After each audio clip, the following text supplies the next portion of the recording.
Mr. McAllister. Thank you. Deputy, when we left off, we were getting ready to talk about the swing that you found in the room where you found Sterling, okay? Okay. And you had described earlier this morning in your testimony that you yourself personally own that very model swing, correct? Yes, I did. So you're familiar, I assume, with how the swing is set up, correct? Yes.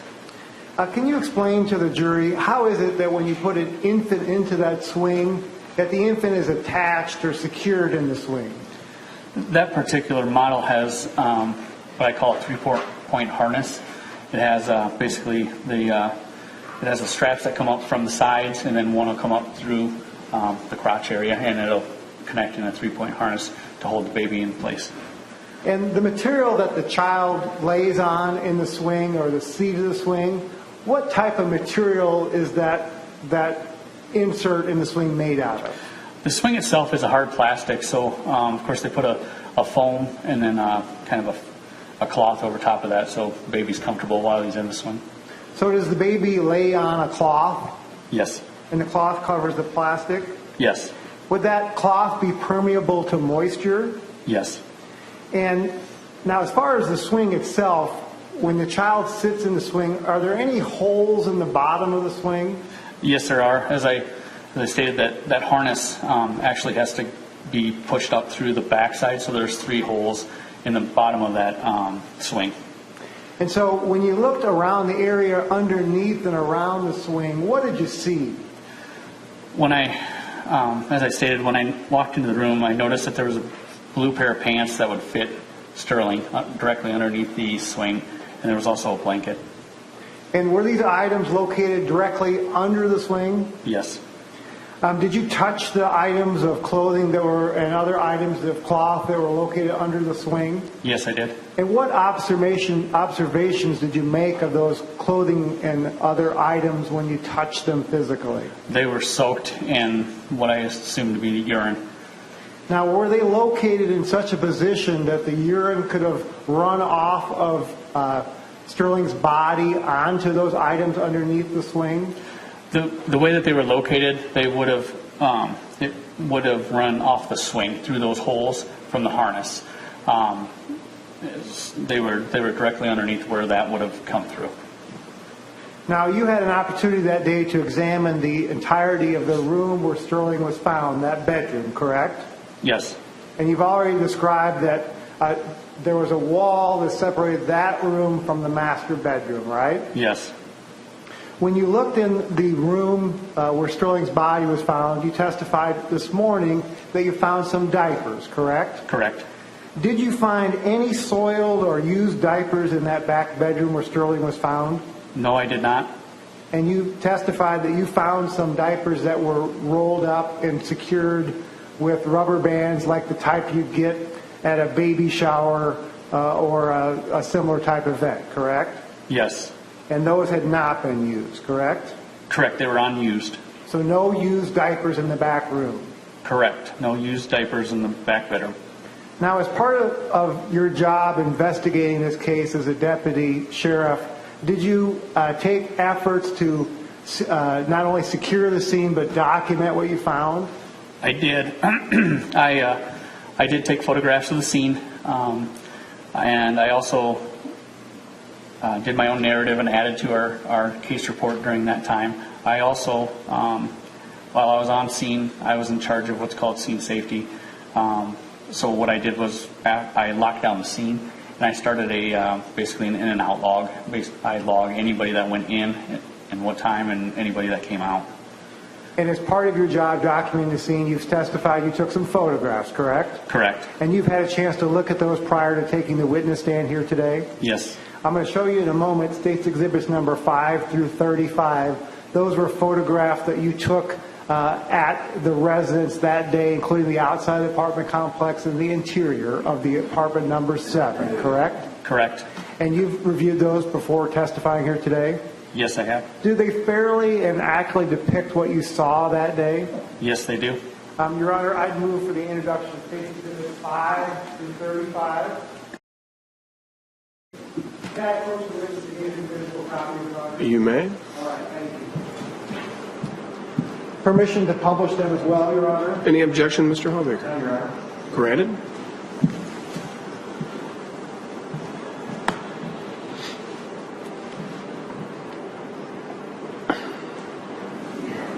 Mayor Lee, if I could have you dim the lights like you did earlier, please.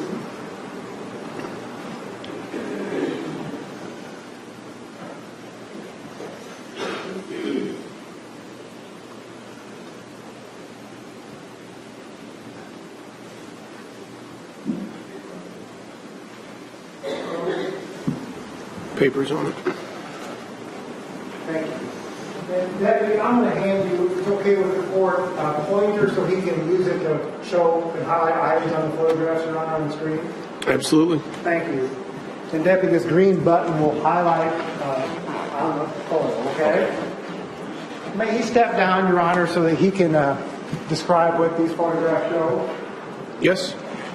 Where do you want him to stand? I want him to stand so the court reporter can hear him, so if he can face the court reporter from that That's side. exactly what I was going to ask. So, Deputy, why don't we come down here so you're in front of the camera, but try to speak more towards this way as opposed to your back towards Barb. Okay? So, Deputy, first I'm going to show you State's Exhibit number 5. And you feel free to use your pointer to point whatever you think is appropriate to point out. But can you kind of tell the jury what State Exhibit number 5 shows? As I stated when I arrived on scene, I parked kind of north of the complex. There's a parking, parking area for the whole complex. This would be as if I'm standing in that complex or that parking area, taking a picture of the building in question, which would be this building right here. Now, it appears that there's some people in front of the doorway on Exhibit number 5. Who are those folks? That is Sheriff Marty Hemann. That's Cheyanne Harris, and that's her daughter Nala. And when you arrived at the residence, did you interact in any way with Cheyanne Harris? I did not. Did you speak with her? I did not. How about the other child, Nala? I did not. Thank you. I'm going to turn next to State's Exhibit number 6. Can you describe for the jury the vantage point from which this photograph is taken and what it shows? This photograph is taken from the front door of the apartment. So I'd already walked into the building itself and basically opened the apartment building, or apartment door. So the apartment door is this one here. I just literally opened that and took a picture of what I saw. As we're looking at that vantage point, can you point to where the bedrooms are in that apartment? Yes. This bedroom here, you can see the door's kind of cracked. This bedroom here is where we found Sterling. What we call the master bedroom would be back in this area. There's another door on this wall here.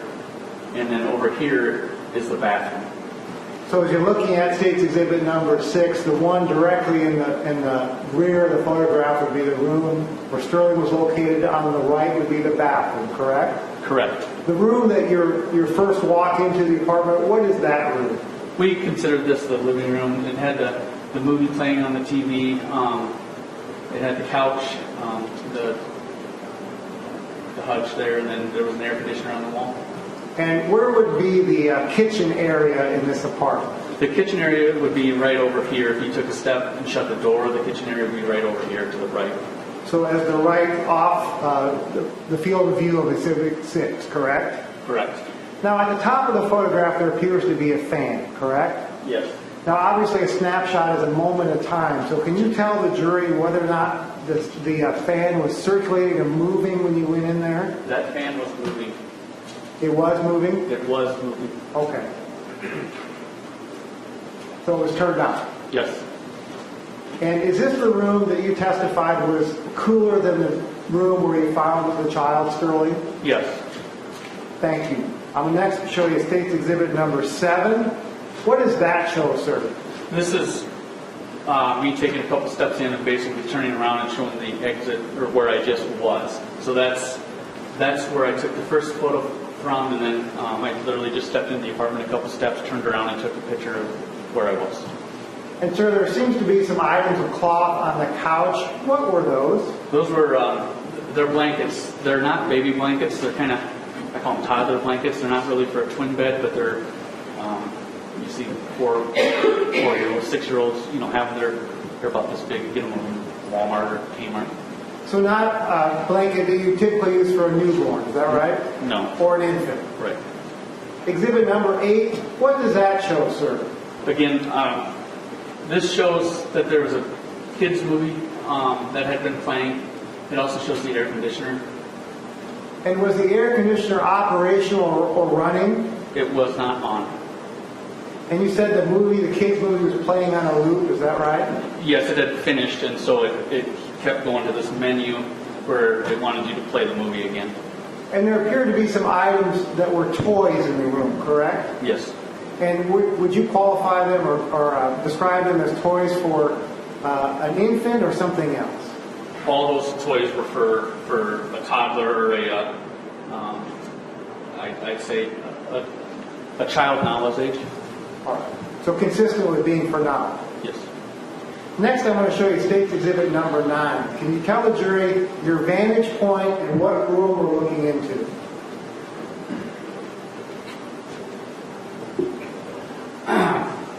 This is the back bedroom. This will be the bedroom we found Sterling in. I just pushed the door open just a little, as you can see. We took a picture of what I saw as I pushed the door open.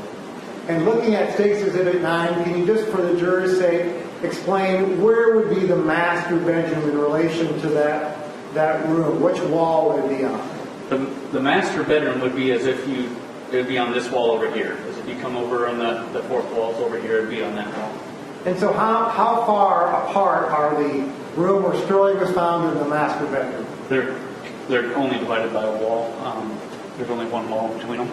So to step from the doorway of the master bedroom to the doorway of the child's bedroom where Sterling was found, how far is that? They're within steps, 2 to 3 steps. Thank you.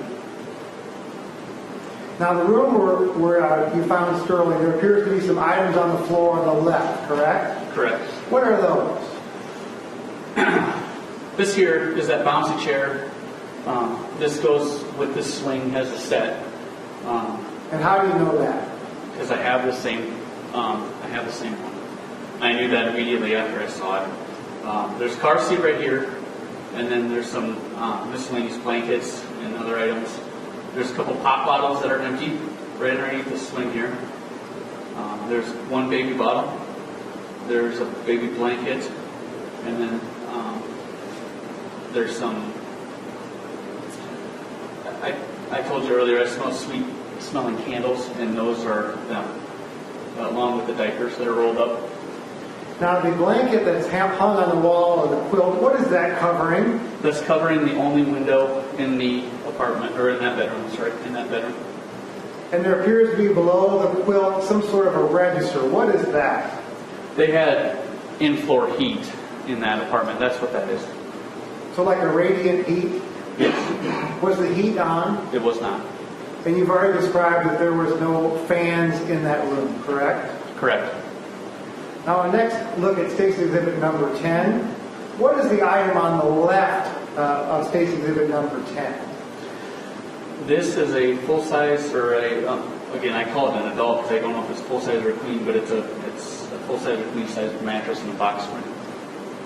And is that leaned against the wall to separate this room from the master bedroom? It is.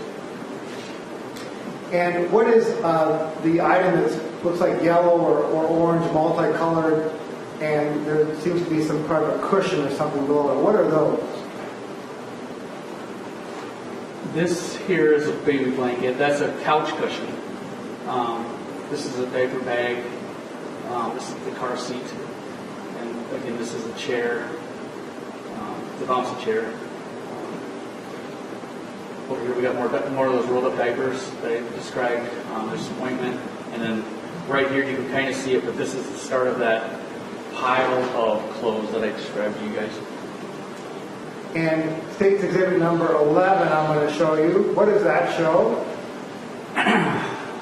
That's just me taking a couple more steps into the room. And basically from the same angle, just taking more steps into the room. Now, you had mentioned a moment ago that you found some rolled up diapers in that area, and you kind of described what they were consistent with. Is there one of those rolled up diapers next to the register on the floor? Yes, there is, right there.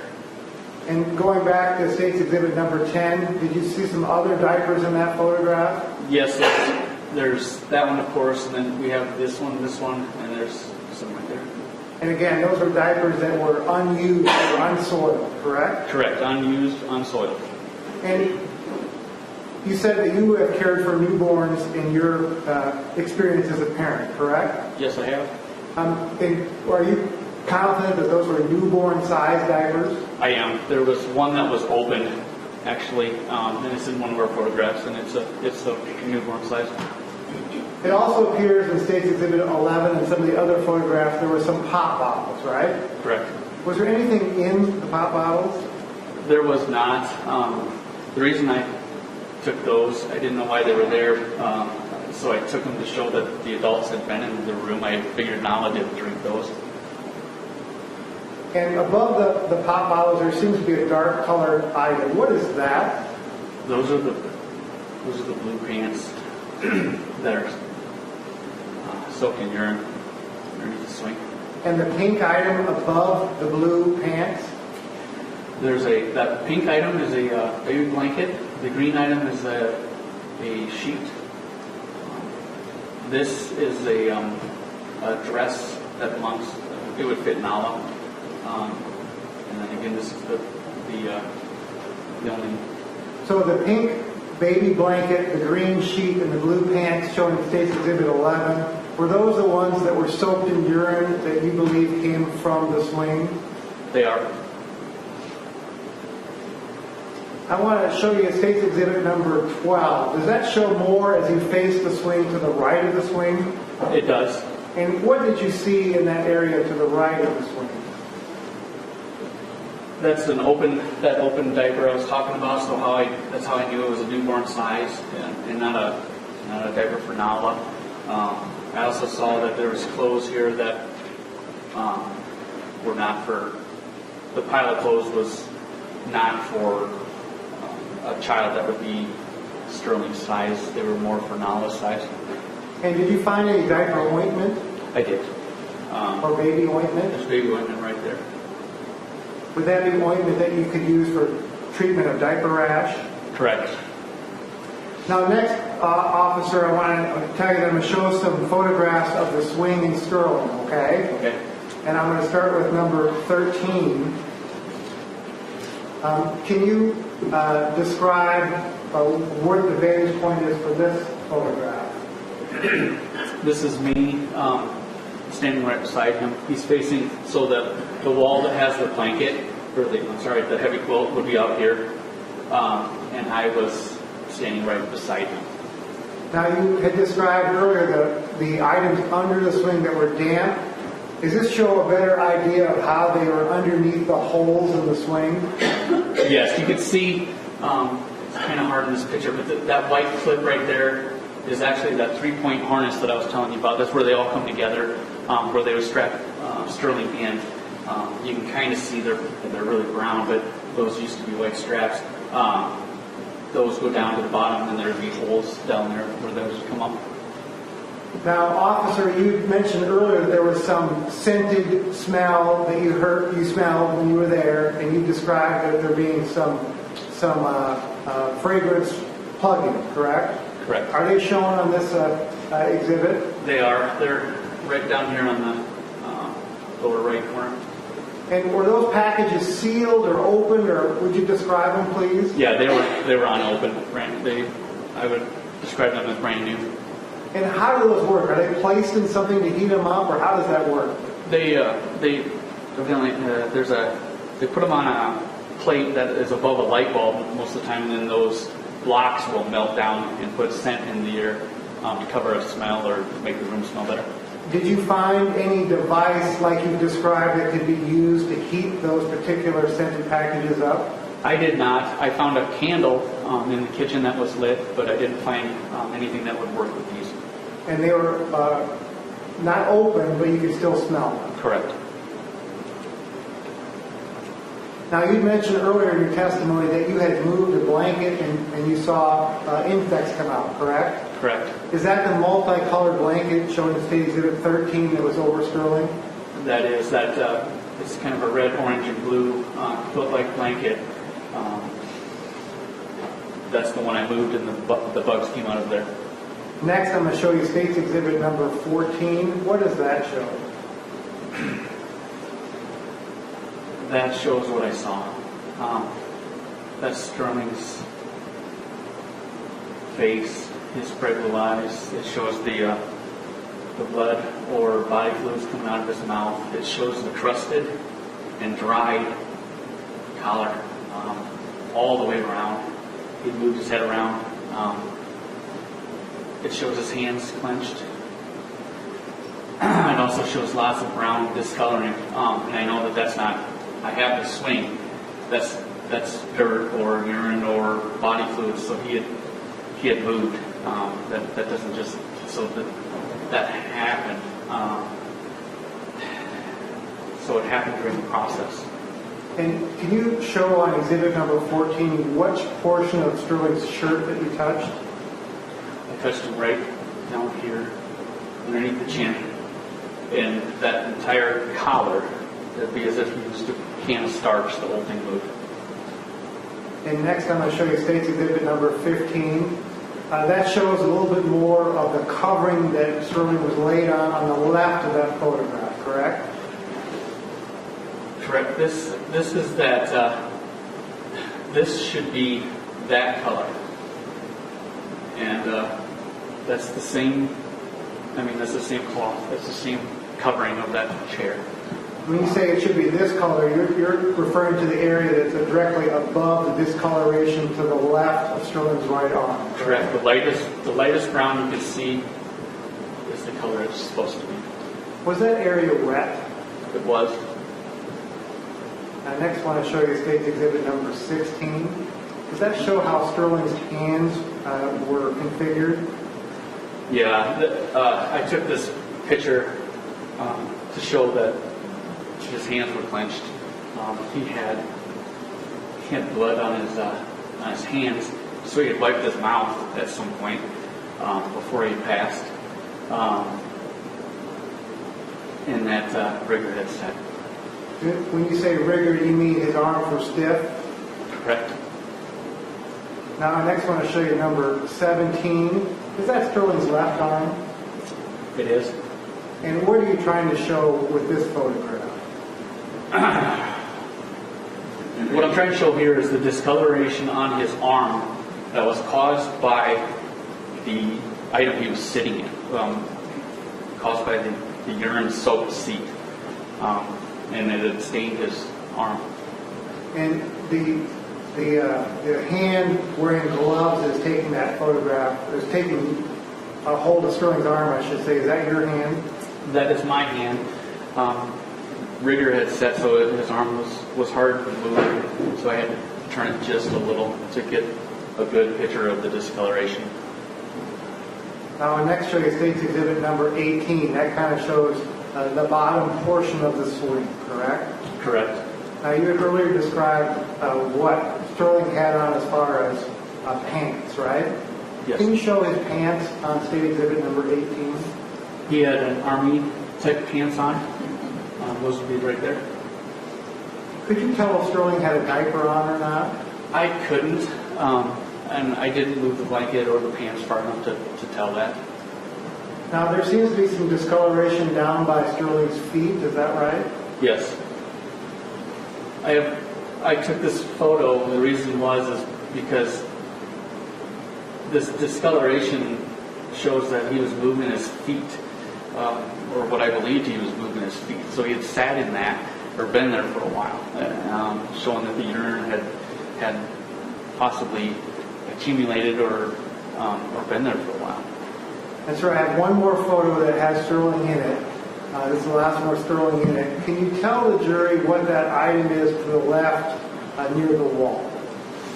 This is the only baby bottle I found in that room. exhibit number 20, is that a closer up photo of that baby bottle? Yes, it is. Now that baby bottle appears to have a liner or something inside it, is that right? Yes. Now obviously, as you talked about earlier, you have some experiences with children, right? Yes. Do you know what that liner is inside the bottle?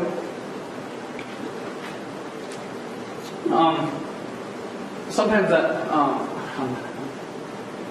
liner can be used as they pre-mix the formula or as a way to heat the formula. It can also be breast milk that they froze and reheated later. Okay. Can you kind of describe the contents of the bottle? You had a chance to look at it.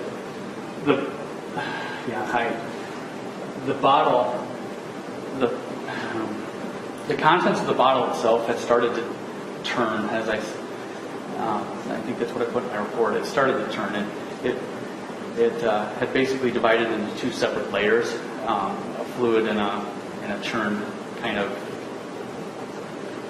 pasty substance. So based on your experience, it looked like the bottle had been there for some period of time. Yes. And you don't know how long, right? No. Next, I'm going to show you State's Exhibit number 21. Is that another view of that bottle? Yes. Does that show some of the separation you were talking about? Yes. I got the fluid. You can tell a little bit, but it shows that it's really thick. It's really thick enough that it started to turn, and it's basically turned into the stuff in here is basically a solid, and stuff that's back down there is basically that clear substance. Now I want to turn back to the area of the swing. And this is a closer up view of the area surrounding Sterling. Did it appear to you that there were other items of clothing that were around Sterling's body? Yes, it did. It looked as if they had put other blankets or clothing underneath of him. And were those items damp as well? Yes. Did they smell of urine? Yes, they did. And Exhibit 23, those are items underneath the swing that you talked about that were soaked with urine, correct? Yes. Next, turn to number 24. We've kind of talked about this area before. That shows those pop bottles and those scented items, correct? Correct. And 25, what does that show? This was that pile of clothes that I was telling you about. There's a closet right over here that had clothing and different attire. There's kind of some Tupperware dressers in there. It shows this is got some wipes. There's some more clean deointment, which is like diaper rashes. There's one onesie right here, but even that I remember looking at the size, and that size wasn't the correct size, but it was close. But most of the clothes in this pile are for Nala, or child Nala size. Looking at this photograph 25, where would the swing be in relation to this photograph? In this photograph, you can see that the plug-in's right here, and that's the plug-in for the swing itself. In the swing, you can kind of see the back side of the heel. So one of the legs is right there. So if you think of it like a two-prong, it's sitting right like that up in that corner, towards like facing the corner. And next show you State's Exhibit number 26. What does that show? That's that closet that I was telling you about. It has the Tupperware dressers. A lot of the stuff in it, a lot of the doors were empty and then had been pulled out. There's some adult clothes we found. Again, most of the clothing we found in this pile or in this room were Nala's. And next I'm going to show you State's Exhibit number 27. What room in the house is that? This is the kitchen. So this would be, after you walk into the apartment, it would be right off to the right. Now, officer, did you look through the entire apartment that day? I did. And you mentioned that you found the one bottle in the room, the baby bottle in the room with the liner where Sterling was found, correct? Yes. Did you find any of those liners anywhere else in the house? I did not. Did you find any other baby bottles anywhere else in the house? I found one other baby bottle above the sink. Okay. And looking at exhibit 27, would the area where the baby bottle was found be shown? Yes, there's a small half covered up here with doors in it. Now, it appears that in the sink there is some soapy water, correct? Yes. Can you describe what you saw? Inside this soapy water, there was, of course, dishes, but there was a sippy cup in there for a child knowledge age. Did it appear that dishes had been done recently? Yes. And looking at number 28, does that show what you saw? Yes. And to be clear, were there any baby bottles that were in the kitchen sink being washed? No, they were sippy cups. Next, I want to show you State's Exhibit number 29. Where is this in the kitchen, sir? This is that cupboard I told you is right above the sink. It's just kind of one of those half cupboards with the doors on it. And does this show State's Exhibit 29, the bottle that you described finding before? Yes, this is the only other bottle I found in the apartment other than the one in the baby's room. And was that bottle clean? It was. And is that a larger or full-size bottle, larger than the one that was found in Sterling's room? I think it's just built differently. It's an older bottle, older style. The one that was in Sterling's room is kind of a newer style for the liner. Now there appears to be some cans shown there on the left of Exhibit 29, correct? Yes. What are those? These are both formula, 2 different kinds. And did you look inside the cans? I did. And what did you find? The blue Sunlac that's up front, I found that to be about 3/4 full, and then the orange one that's in the back that it's kind of an off label, but it's for sensitivity. That was more like 1/3 full or 1/4, under 1/4 I'd say.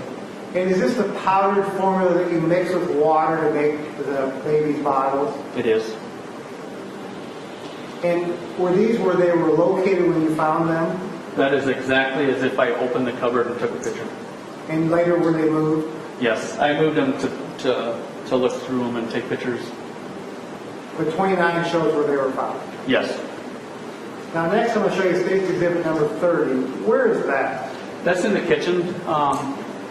I took that photograph because there's garbage bags. And at that time I still hadn't found a garbage can. And did you eventually find a garbage can in the apartment? I did. And where did you find it? I found the garbage can in the tub. It had been washed clean. It still had water in it. Did it have a garbage bag in it? It did not. Did you find any other garbage bags in the apartment full of trash or anything? I did not. During your entire search of the apartment, did you find any used or soiled or wet diapers? There was not one in the entire apartment. In State's Exhibit number 31, what does that show?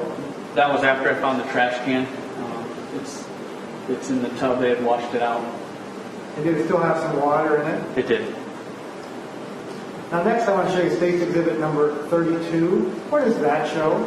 This is so. This would be as if we're at the place where we decide to go in the baby's room or the master bedroom, and we're pushing open the master bedroom door and just taking a picture. And would the far right of that photograph show the entrance way to Sterling's room? Yeah, the Sterling's room is literally right. You can see the trim right there. Now there appears to be a box fan there, correct? Yes. Was that pointed to draw air out of the room or to draw air into the room?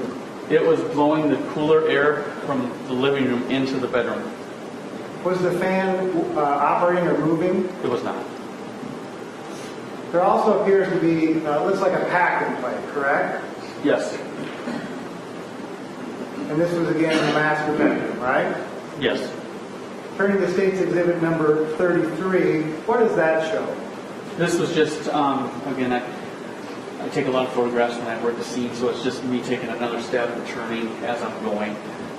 So this was showing that the bed had some phones and some electronics on them, which showed that there was some clothing and it also showed that there's a door to a closet. Now on the left of that photograph, I know you can't see it, but was there a shelf with a bookcase, or excuse me, a bookcase with a shelf? There's a very small void between this. This is the door to walk into the bedroom, and there's a very small space behind that, between basically the outside wall of the apartment or the bedroom, and then the closet. And there was a bookshelf there. And was there a purse on that bookshelf? There was. Did you look in the purse? I did. Could you tell whose purse it was? Yes. How could you tell that? Identification. And whose identification was in the purse? Cheyanne Harris. And in that purse, did you find a receipt? I did. And where was the receipt located in that purse? It was underneath the purse. It was inside the purse underneath the billfold. And that receipt was from a business? Yes, it was. What business was it from? It was from Hy-Vee Food Stores in Charles City, Iowa. And I assume during your course of your life living in Iowa, you've had a chance to shop at Hy-Vee, right? Yes. Was the receipt that you saw a type of receipt that you had received in the past when you purchased items at Hy-Vee? Yes. And you've seen that receipt or copy of it before today, correct? Yes. Your Honor, at this time I offer State Exhibit number 91 into evidence. Any objection to 91? None, Your Honor. It is admitted. Yes, sir, I'll get back to this in a second, so I'm just going to put it up here on the area by your seat, and I want to finish these photographs, all right? Now let's go to, we have 2 photographs left, number 34. What does that show, sir? I was taking a picture of the packing play, which has multiple blankets in there. Again, those weren't I wouldn't call them baby blankets, but they were like the in-between size of not quite between the bed, but a toddler-sized blanket. And number 35, what does that show? Just another view. It shows the multiple blankets, and there's actually an adult sheet in there, and then there's actually, it's hard to see, but there's some stuffed animals. When you were in the master bedroom and looking at the items in the pack and play, were they soiled or wet or dirty in any way? They were not. Thank you, sir. You can take your seat. Marlene, you can turn the lights back on, please.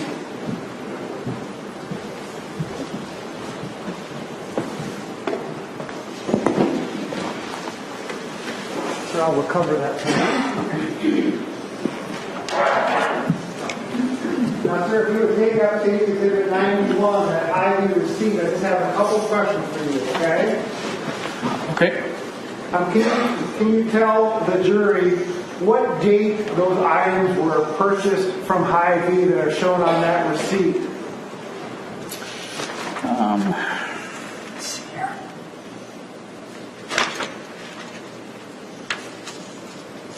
The date shows August 26, 2017 at 6:14 p.m. And does it show the location of the store where the items were purchased from Hy-Vee? It shows the address as 901 Kelly Street, Charles City, Iowa, and then it supplies a telephone number and email address. Can you give the jury a sense from the apartment where you found this receipt in Alta Vista, how far is it to Charles City? As I stated, in our Alta Vista is kind of a rural town up in the corner of our county. New Hampton would be in the center of our county. It'd be the biggest town in our county, but Charles City would be the county seat of the next county, and it's literally Alta Vista is kind of in the middle of those two. We have a blacktop that's called the Palo blacktop. It's a county road, but it'll take you right from Alta Vista to Charles City, and it's probably 12, 14 miles. And so how much does the receipt show was spent on purchasing items at Hy-Vee on August 26, 2017 at 6:14 p.m.? On that day, they purchased $123.52.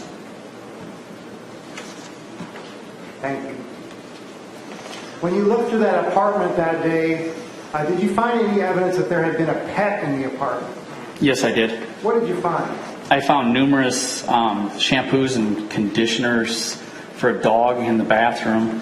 I also found a big bag of dog food behind the door and other supplies. When you say behind the door, what door was it behind? It was actually, if you walk into the apartment itself, it's right to the left, right by the main door of the apartment. Did you find food bowls and things like that? There were some in the bag, almost, I don't know if they were scooping that out, but I don't remember actually seeing the actual food dishes themselves because they had moved the dog before we got there. So when you arrived, did you find a dog in the apartment? No. And you said the dog had been moved. What do you mean? I was told that they took it to a neighbor's because they weren't sure how it would act.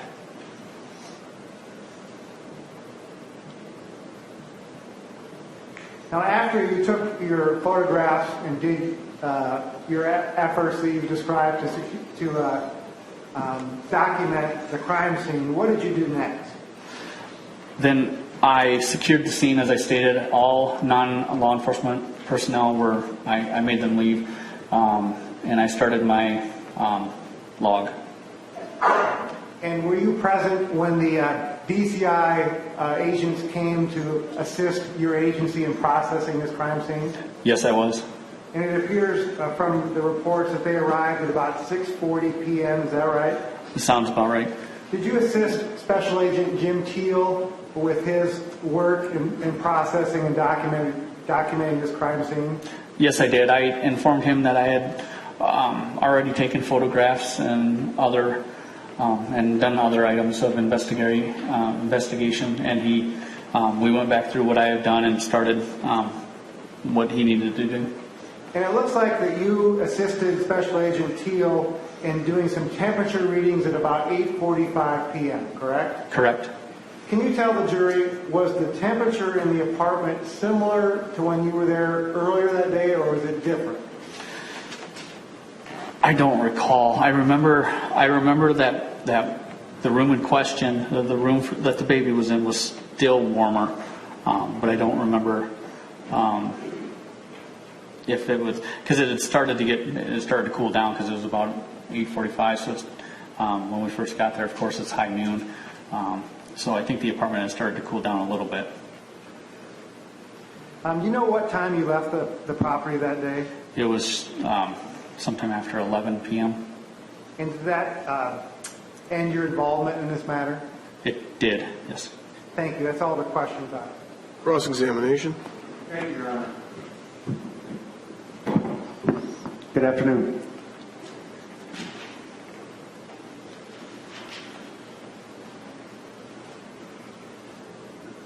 Do you know if any effort was made to go to the Hy-Vee where those purchases were made, to obtain video from Hy-Vee to see who made those purchases?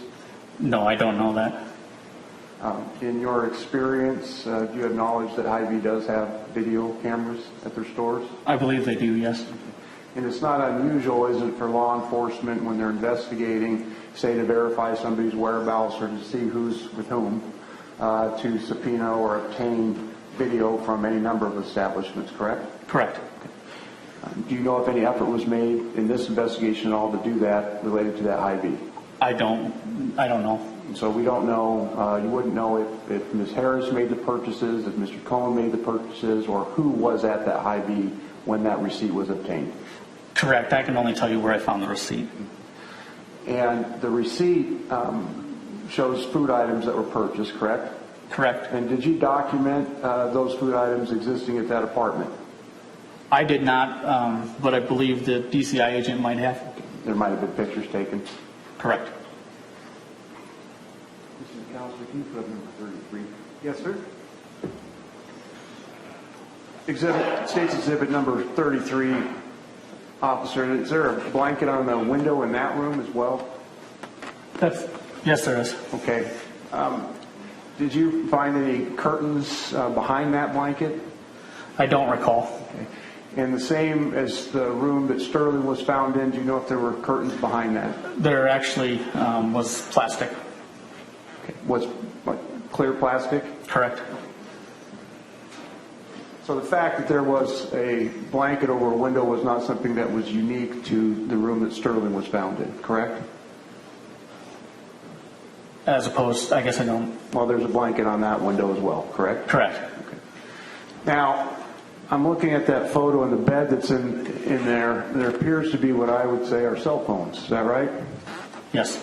Okay. And do you know the owners of those cell phones? I wasn't in charge of that part of the investigation. As part of the investigation, though, did you become aware of who lived at this apartment? I did. Okay, and who were those individuals? Cheyanne Harris and Zachary Cohn. Those were the two adults. Yes. And part of your investigation, walking through that apartment and taking pictures, you're able to identify items of clothing. Yes.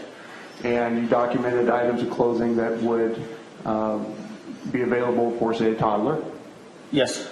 Did you also document items of clothing that would be available or appropriate for Ms. Harris? Yes. Did you also find articles of clothing that would have been appropriate for Mr. Cohn? Yes. Okay. Is it fair to say in your investigation, the photographs that you took, it was consistent with Mr. Cohn and Ms. Harris living there with their children? Yes. The baby bottle that was found in Sterling's room, did you open that to examine the contents? I did not. Was there moisture in it? There was fluid in there, yes. So there was at least movement when you observed it? Yes.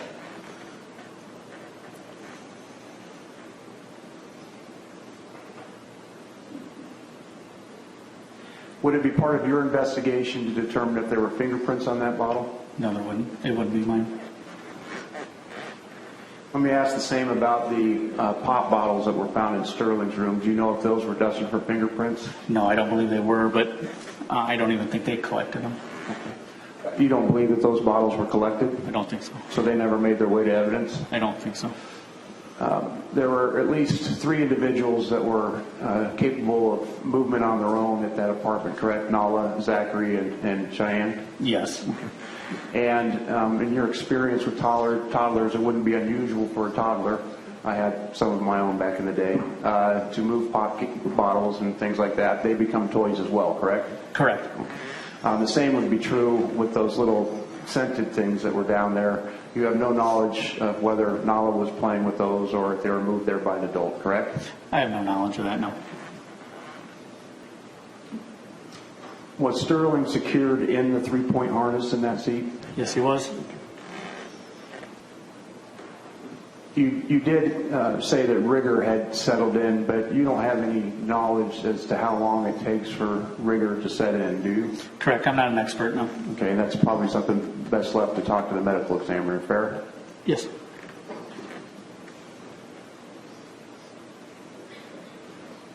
Thank you, sir. Redirect. Can I call putting this under the record? Yes.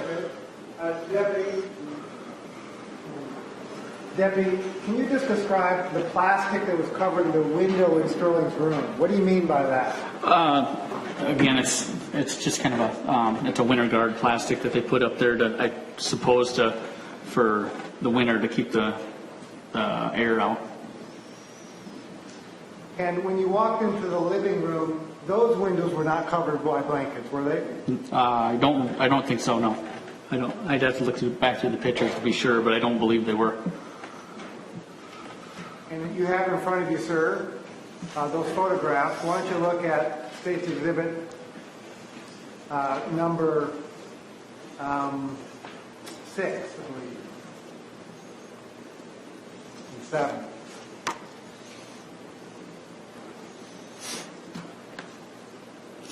Yeah, they didn't have blankets on them. They had blinds. Thank you. Nothing further. Nothing, Your Honor. This witness be excused. Yes, Your Honor. Officer, you may step down.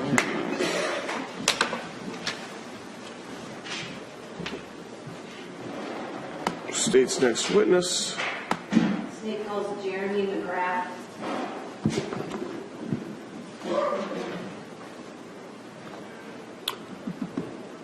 Counsel, I am unable to log into to ISIS right now for some reason. I don't know why. So I'm not able to admit the exhibits electronically, so we may go through them afterwards so we can identify exactly what's in and what is not. Hopefully I'll be back up and running, but for now I'm not.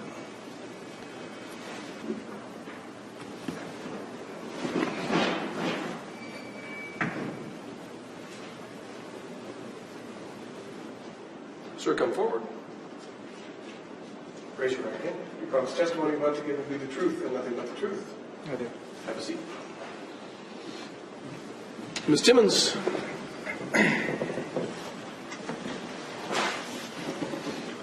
Would you please introduce yourself to the jury? Jeremy McGrath. Where do you work at? I am owner and paramedic. I own a private ambulance service in Chickasaw County, Chickasaw Ambulance Service. How long have you owned that? 10 years in May. Can you tell us a little about your business and what you do? I run ambulance calls and also do the management aspect of the business on top of doing the patient care. Do you have medical training? Yes, I do. What is that? I have gone through the EMT course. I have done the paramedic program through Hawkeye Community College in Waterloo and done thousands of hours of continuing education over my 17 years. You also work as a medical examiner investigator, correct? I did up until December of 2018. And tell us about that. Basically what our job there is to, we get called by dispatch for deaths within our county, and it's to collect and gather preliminary information for the state medical examiner's office and our chief medical examiner. How long have you done that? Almost 2 years. All right, I'd like to talk to you about August 30th, 2017. Were you paged out to a residence regarding an infant that day? Yes, I was. What time? It was approximately 1 p.m.-ish, noon or 1 p.m. Where were you when you received the page? I was north of New Hampton at my dad's business. About how far is that from Alta Vista? Approximately 12 miles. So you received this page, and what did you do? I got in my pickup truck, and I have emergency lights in it. It is a licensed emergency vehicle, since I own the service, as a paramedic response unit, and I activated my lights and drove to the scene. You went to 107 South Hilltop in Alta Vista? Correct. About how long did it take you to get to town? Approximately 10 to 12 minutes. All right, when you arrived, what did you see?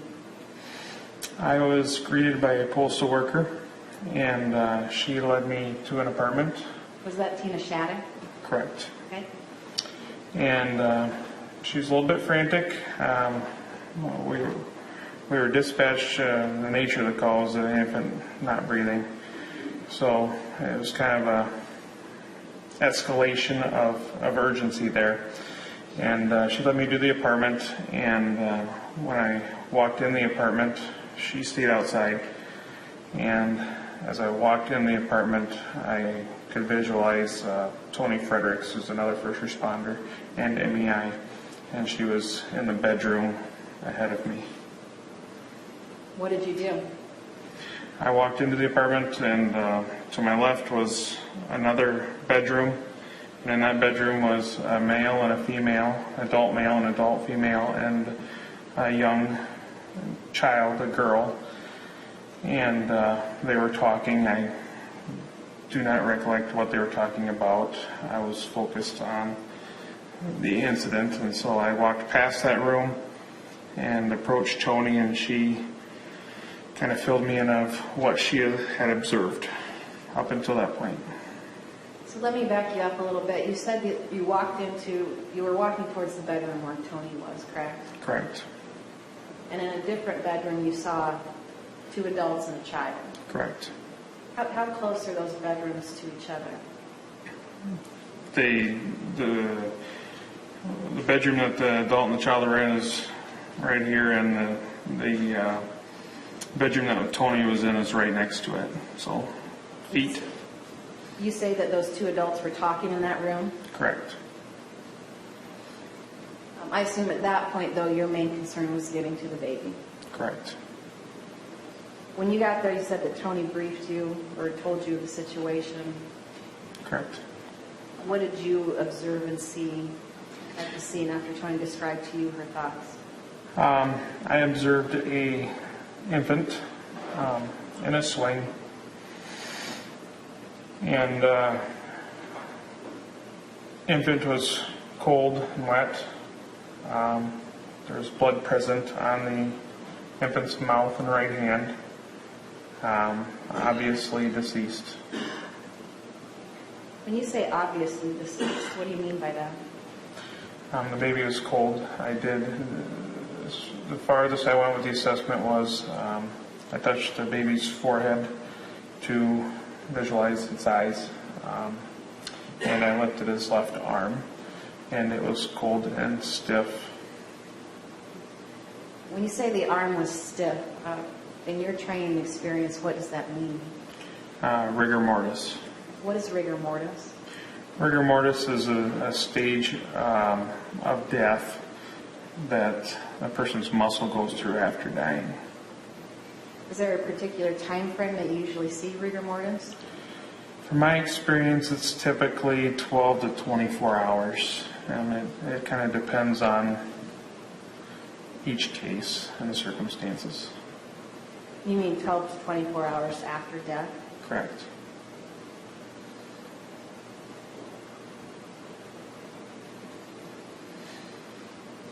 Did the baby have anything covering them? Yes, that baby had some blankets and clothing on his lap. What did the room feel like to you? Very warm. Did it feel different than the room that you had walked into originally? Absolutely, it was much warmer. There was a bed in there that was laying up against the wall. The swing was facing the wall in the opposite direction of the doorway. So as I walk in, I'm facing east, and the outside wall is ahead of me, and the swing was facing that outside wall. Was there any air circulation in the room? I didn't see any fans. The only source of heat I noticed in the room was a baseboard heater, what appeared to be an electric heater. What did it smell like to you? It was an odor that I don't recognize. And I've been on a considerable amount of death calls over my 17 years in EMS, and typically there's a distinct odor of somebody that has been deceased, and it didn't smell like that to me. I don't know if it was the urine, a urinish smell, but it's not a smell that I recognized. Something you hadn't encountered before? Correct. When you were observing Sterling, did you see any insects? Yes, I did. What did you see? So it appeared to be gnats crawling on his clothing and the wet blankets on him. Was there any flying around as well? Yes, there was. I assume you did not attempt any type of medical intervention with Sterling. No, I did not. Law enforcement was notified. Correct. Were you present when they arrived? I was. What did you do when they arrived? I met Reed Palo at the door, Deputy Palo, and I briefed him on what I observed, and then he went in and I guess I don't know what he did after he went in, but I briefed him as he approached the building. After you spoke with Deputy Palo, what did you do? I went to my vehicle and got my paperwork that I need to do for the MEI report, and waited outside of the apartment. You said the MEI report. What is that?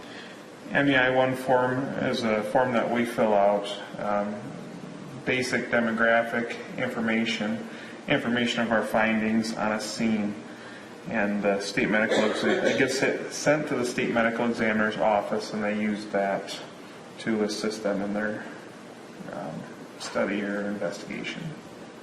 Did you speak to anyone to assist you in filling out that form? I did. I spoke to Cheyanne Harris. When you spoke with Cheyanne Harris, what was her demeanor? She seemed normal. Was It's my opinion that she didn't show a state of emotion. She talked to me in a normal manner, responded to my questions appropriately. Did she appear to be impaired or under the influence in any way? In my opinion, no, she did not. And I assume with the type of job you have, you deal with that, come across people that are under the influence quite a bit. I do. Right, when you spoke with Cheyanne Harris, did she provide to you the baby's name? She did. And what did she tell you? Sterling Cohn. And that's Koehn? Correct. Did she tell you that Sterling's date of birth was May 1st, 2017? She did. And what day were you there on at the house? What's that? What day were you at the house? I believe it's August 30th of 2017. Okay. So at that time, Sterling was 3 months and 30 days old. Correct. Did she provide you any explanation as to what had happened? She did not. The only thing she told me, I asked her when she last seen Sterling alive, because that's one of the questions on the MEI form is when the patient was last seen alive. And she told me that she last seen him alive at 2000 hours, which is 8 p.m. the previous night. Now, you said 2000 hours. Did Cheyanne Harris use the phrase 2000 hours? No, she said 8 p.m. Okay. Sorry, we use military time. So in speaking with the defendant, Cheyanne Harris, the last time that she observed Sterling, according to what she told you, was 8 o'clock the night before. Correct. And about what time did you arrive at their house that day? I'd say it's about 1 p.m.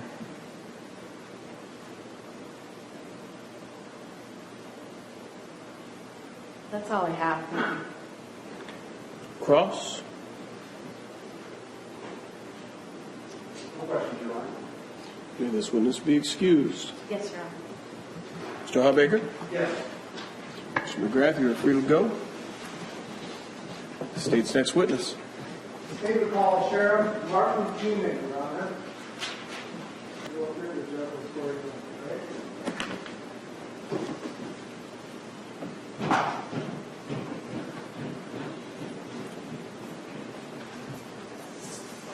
Sure, raise your right hand. You promise testimony you're about to give will be the truth and nothing but the truth. I do. Have a seat.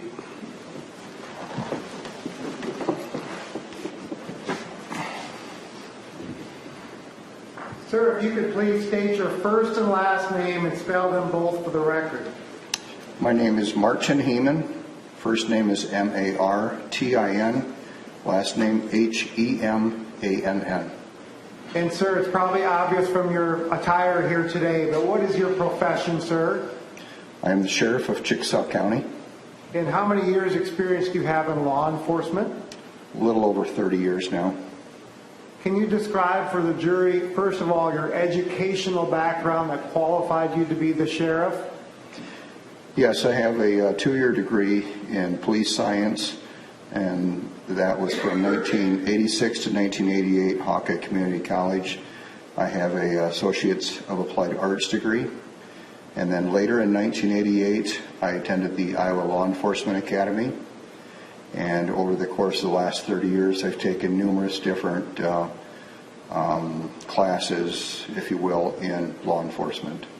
And are you a certified peace officer here in the state of Iowa? Yes, I am. Now, you say you have 30 plus years total experience in law enforcement. How many of those years have been at the Chickasaw County Sheriff's Office? I was hired in Chickasaw County in July of 1990. And have you held different positions since 1990, ending up as the sheriff?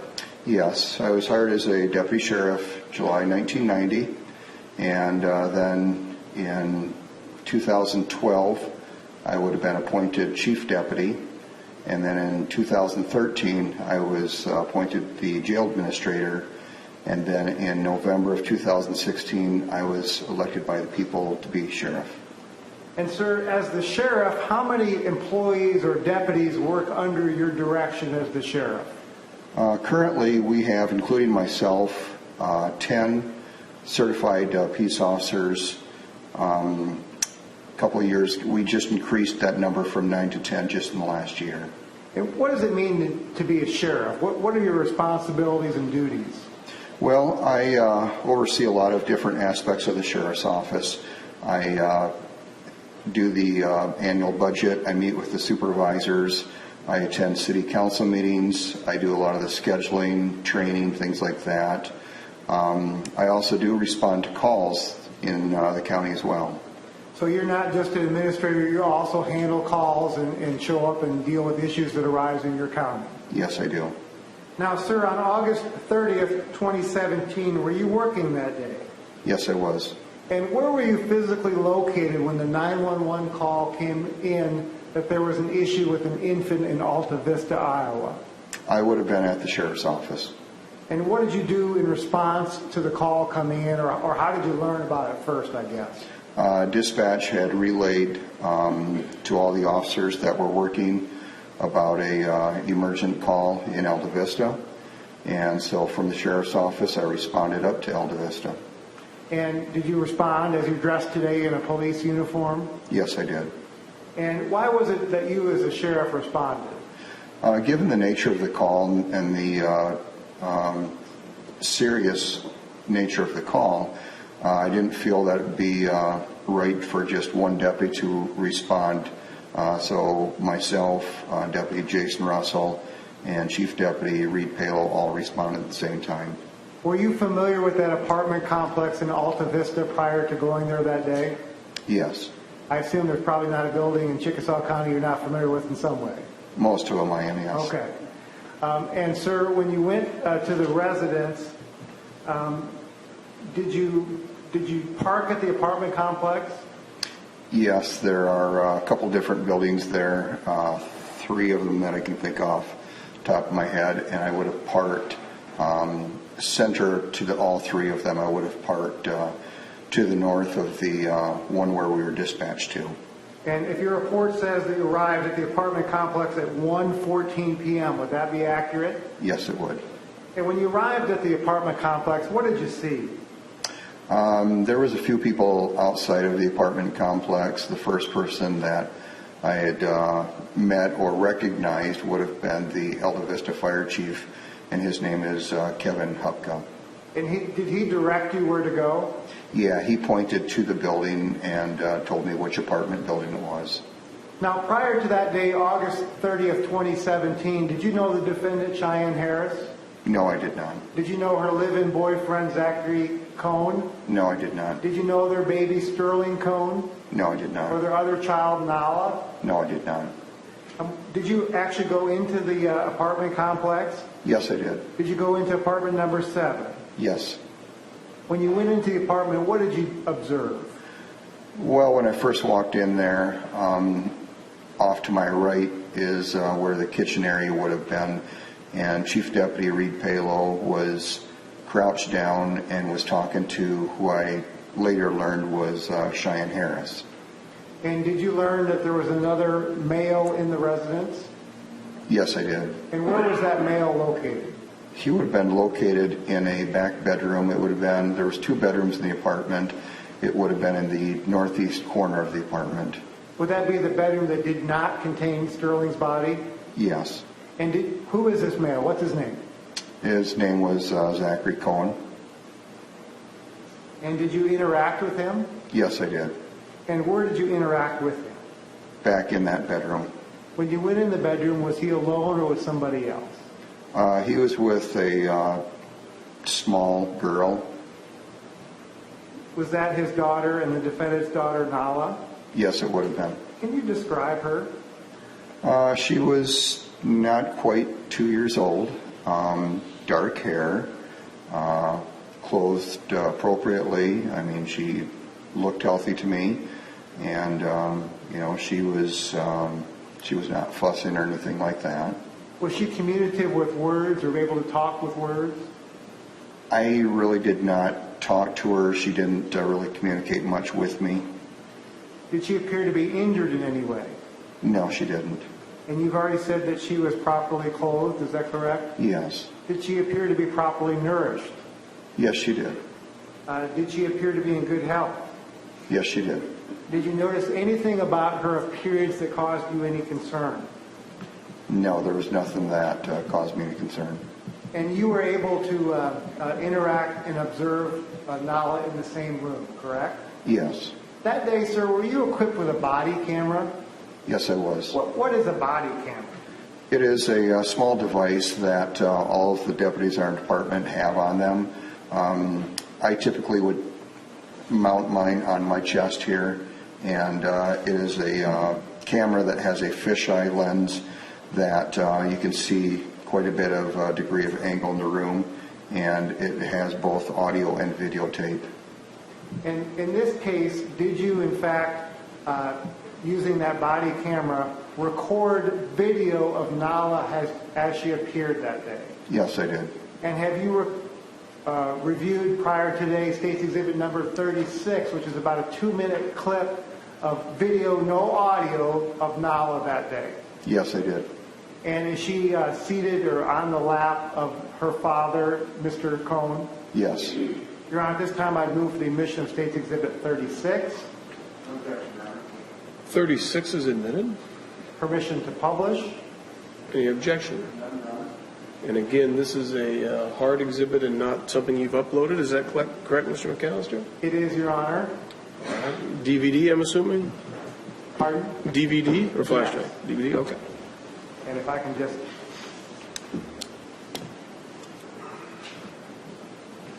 No, I'm good.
Lights back up.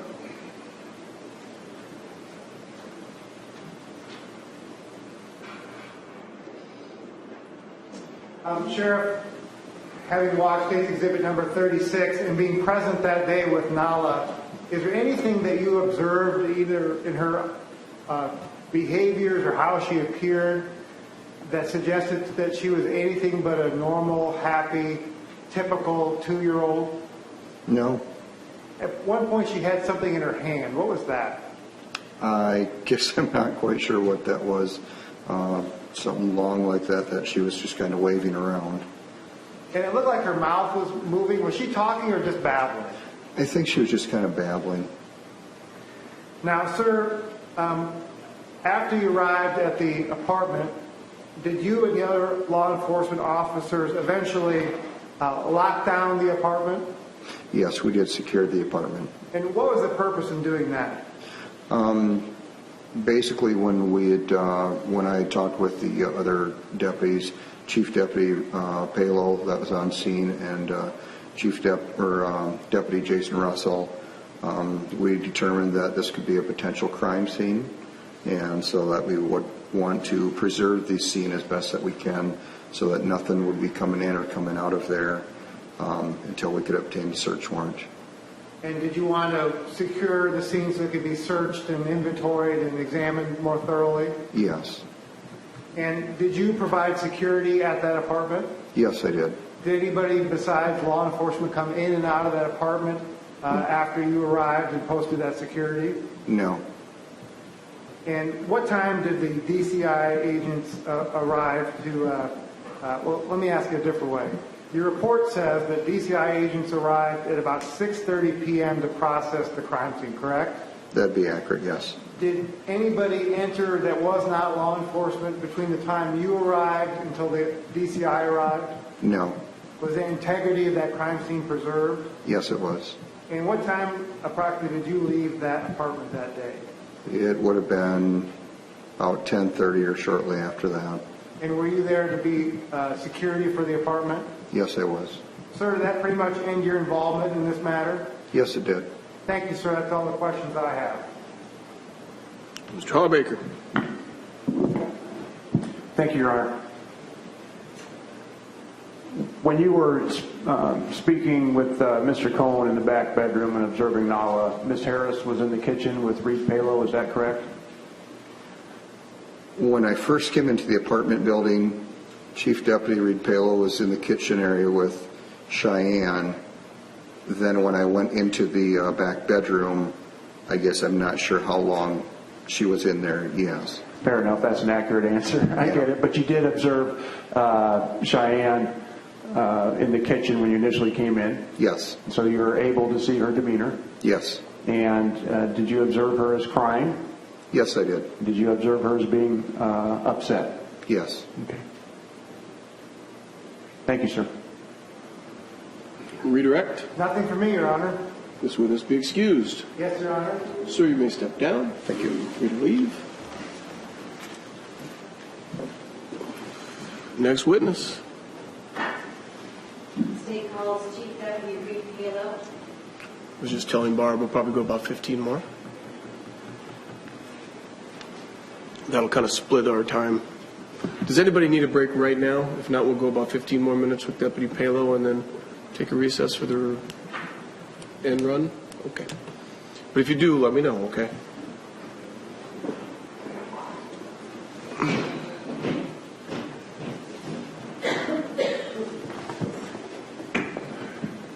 If you raise your right hand, you promise the testimony you're about to give will be the truth and nothing but the truth. I do, Your Honor. Have a seat. Ms. Timmons. Could you please introduce yourself to the jury? I'm Reed Palo. Where do you work at? I work for the Chickasaw County Sheriff's Office. How long have you been there? I began with them in 2001. And what is your title there? I'm currently the Chief Deputy. What does that mean to be a chief deputy? I'm pretty much the right hand for the sheriff, handle administrative duties and pretty much oversee all the operations within the agency. We're a small agency, so I also do criminal investigation as well. How many years have you had in law enforcement? I've been full-time in Iowa for 21 years, coming up on 22. Then I worked for an additional, well, since 1985, I've been either a reserve officer or part-time officer. Can you tell us the different jobs that you've held in law enforcement?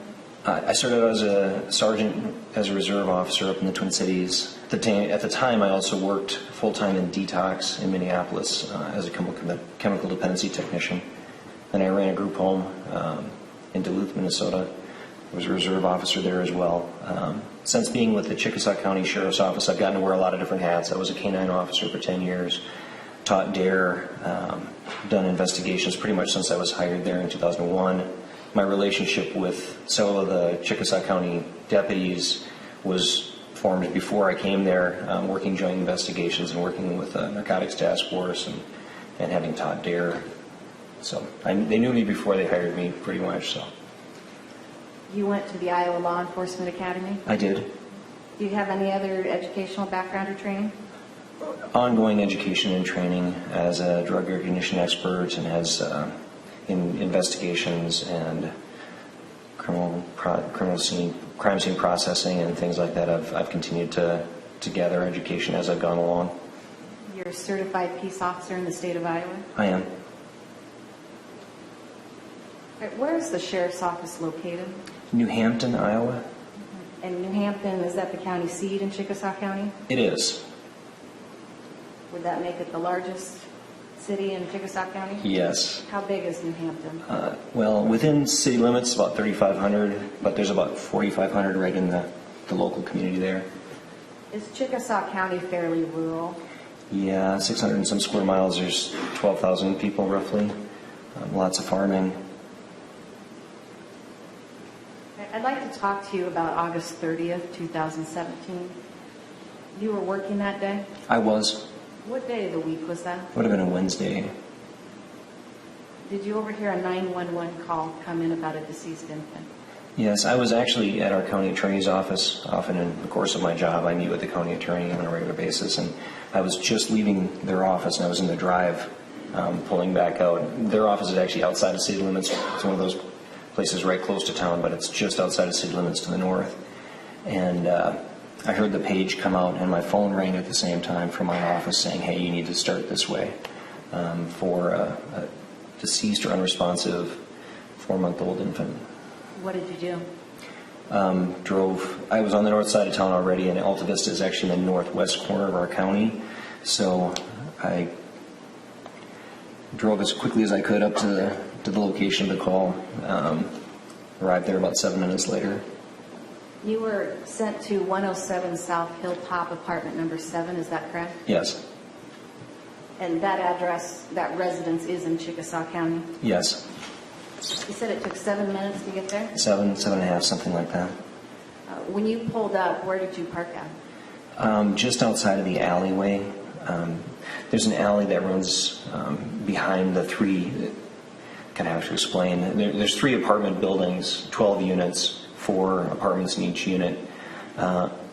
And there's an alleyway that's behind there with a parking area where you nose in off the alley. So I parked down at the end of the alley.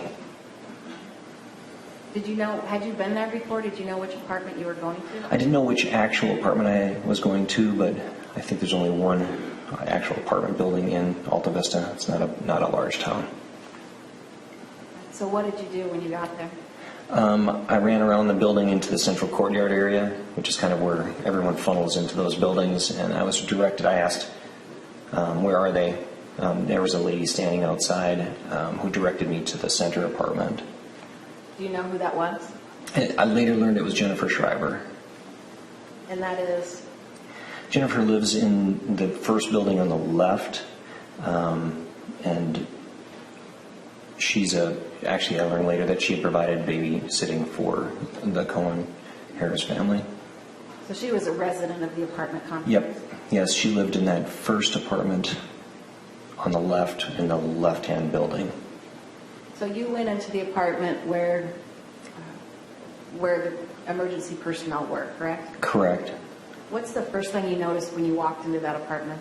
Well, even before getting into the actual apartment, I was met with a fairly strong odor of feces and urine.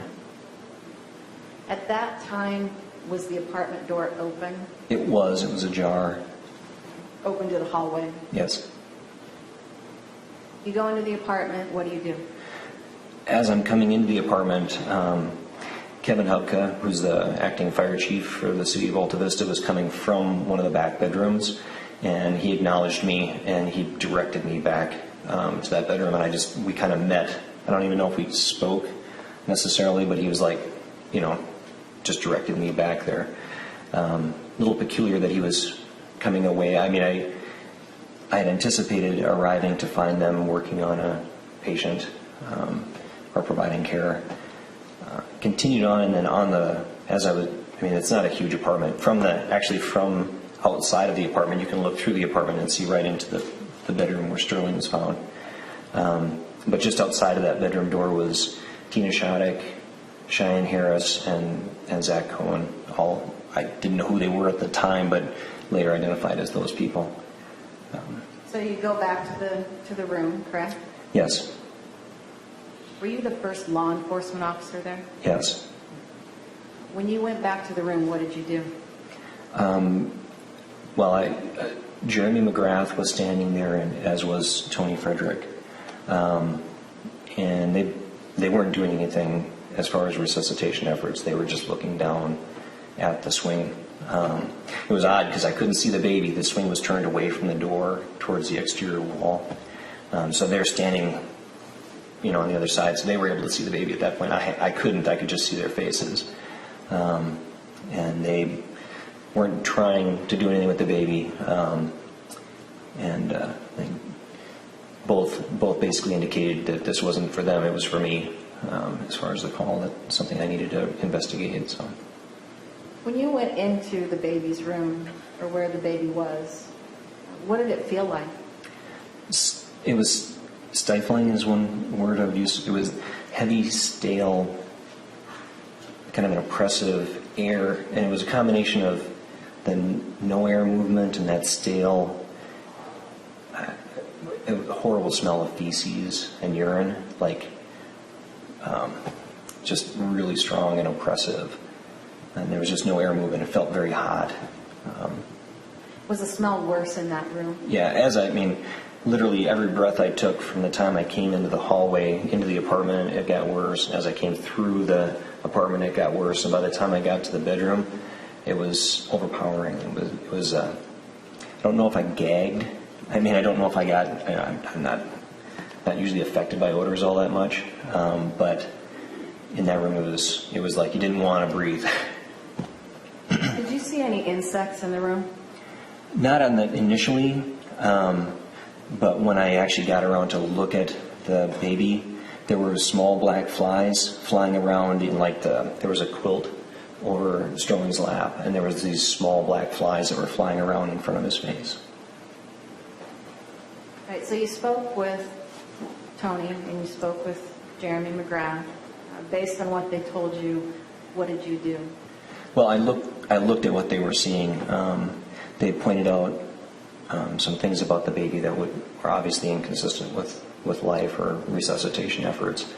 I was struck by how spindly, how small the arm and the neck and the exposed feet were, just tiny. And the child had, I don't know if several people referred to it as blood, but it was like a dark substance on his mouth, and it was down onto his shirt. And where that dark stuff was, you could tell that it hardened. It was stiff. The shirt was stiff. So it looked like it had been there some time. Did you at that point, based on what you had been told by medical personnel and based on your own observations, at that point, did you consider that room, did you consider Sterling to be a crime scene? Yeah. So how did you protect your crime scene? Actually, Jeremy, I had him step out and ask Tony not to touch anything or do anything further, and just to stand there. I wanted someone to be present so that condition of that room and that situation wouldn't change until I got another officer there. You left Tony with the baby. Yes. What did you do? I went and asked the parents what had happened. Did you speak with Cheyanne Harris? I did. Did you speak with her when you were in the apartment? Yes. Did she have an explanation as to what had happened? Well, she said that first I got their identification information and that she was holding Nala. They have another child, and just got basic information. We talked a little bit about them as a family and how what the living arrangements were. And she explained that Zach had worked the previous night and had woken up, or she had woken up and discovered Sterling had died, and then woke up Zach. And that's what she told you there in the apartment? Yes. You said that the defendant, Cheyanne Harris, was holding Nala. Did you make observations of Nala? She looked to be a normal height, weight size, active, alert, attentive toddler. There was nothing about her appearance or condition that concerned you? No, no. So you were taking basic information from the defendant and Zach Cohen. Was there a point in time that you decided to talk to each alone? Yes, often, especially in a family dynamic like that where I don't know, I've never met any of these people before. My normal practice would probably be to talk to the woman, her mom or wife first separately, just to try and gather some information about a set of circumstances. So I asked if we could step out and talk separately, and then Zach took care of Nala while we stepped out of that room. I went into the living room area there. I was going to sit at a kitchen table or a couch or whatever. They really didn't have a good place to sit, so I had her have a seat. They had a recliner chair there in the kind of in the kitchen area, actually. We tried to have a conversation there. I started trying to talk to her, but at that point, some additional law enforcement and other people were arriving on scene, and we kept getting interrupted. People were walking through there. So what did you do? I asked her if we could step out to my truck, and my truck is an unmarked Dodge pickup, and so we walked out to my truck, and we talked on the way out to the truck about some of the history and how long they'd lived there. She said that they'd been there for about 3 months or so since Sterling was born. They moved there together from Riceville. Were you dressed as you are today on August 30th, 2017? Yes. Okay, so you had your uniform on, and Yeah. Everyone was aware you were a deputy, correct? Yes. Okay. All right, so you took Cheyanne Harris out to your truck. What did you do when you were in the truck with her? I just asked her what happened, when she had checked on Sterling last and how that process had gone. Initially, she told me that she had woke up and fed him the night before, when that was the last time that she'd have seen him, and that was inconsistent with the initial information I had. Was that they had checked on him at 9 a.m. and that at 11:30 they discovered him deceased, and I may have misunderstood in the dispatch, but I think everybody basically understood it was that couple of hours. But in talking with Cheyanne, that time kept expanding, and she admitted that she wasn't sure when she had fed him or cared for him last, and that it would have still been light out the night before. It was around the time or after Zach had gone to work, but before it had gotten dark out, that she'd actually seen him or fed him. And she said that she'd fed him formula. She said that last night he had taken 4 ounces, and then he would take another 4 ounces.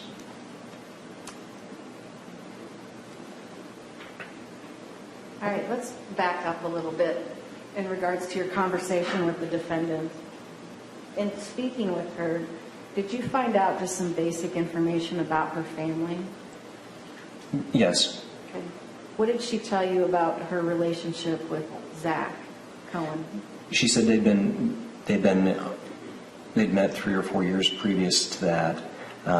They had Nala and lived in Riceville. She was living with her mom when Sterling was born, and then they moved in together to the house or the apartment in Alta Vista. When I asked about where she was from, she explained that she'd been living in Riceville, but she'd grown up in Charles City, and that Zach, she seemed uncertain as to where he was actually from, but that he'd lived in California and had spent quite a bit of time in Iowa, and that his parents had moved to Oklahoma, and that Zach had an older son that his parents were caring for in Oklahoma. So the defendant was telling you that Nala and Sterling were their children together? Yes, that they were both biological parents of Nala and Sterling. And how old was Nala at the time? 20 months. She was born November 2015.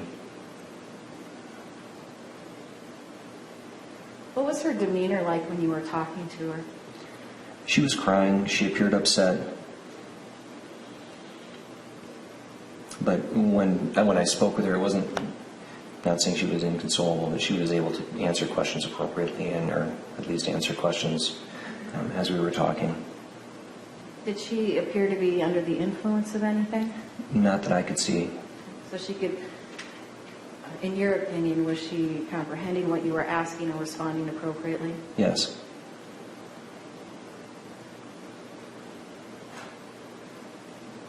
From a more clinical standpoint, her pupils appeared to be of normal size. Her speech wasn't slurred. Her walk and gait seemed appropriate. Her conversational pace seemed appropriate for someone not under the influence of like a stimulant or some other drug. And as a law enforcement officer, do you have a background in training for purposes of identifying people who are under the influence? I'm actually a certified drug recognition expert instructor, meaning I've taught officers how to become drug recognition experts, and I do advanced roadside interdiction training for officers as well. Did she tell you, did the defendant tell you how long that they had been living in Alta Vista? I gathered that it was after Sterling was born, then they had moved there. I think it was 3 months that they had been living there. So they hadn't been there long. No. She told you Sterling was born on May 1st, 2017? Yes. Right, let's go to when she was talking about the last time she saw Sterling alive. She told you that she fed him the night before? Yes. And how much did she feed him? She said that they would routinely feed him 4 ounces, and then they'd feed him an additional 4 ounces. That would get him through the night. And what time did she tell you she did that the night before? After a number of different wranglings, I don't know that she was ever very specific, but the best I could get from her was that it was still light out, and it was after Zach had left for work, which would have been around 4:30. I did check, and sunset on that day would have been at 7:49 p.m., so it would have been then sometime prior to 7:49 p.m. I think this is a good time to take our mid-afternoon recess. We will break for approximately 15 minutes, resume with the direct examination of Deputy Palo. Ladies and gentlemen, please continue to heed my admonition. Do not discuss the case among yourselves or with anybody else. Please do not do any independent research or watch any news accounts, either on TV or on the internet. Thank you.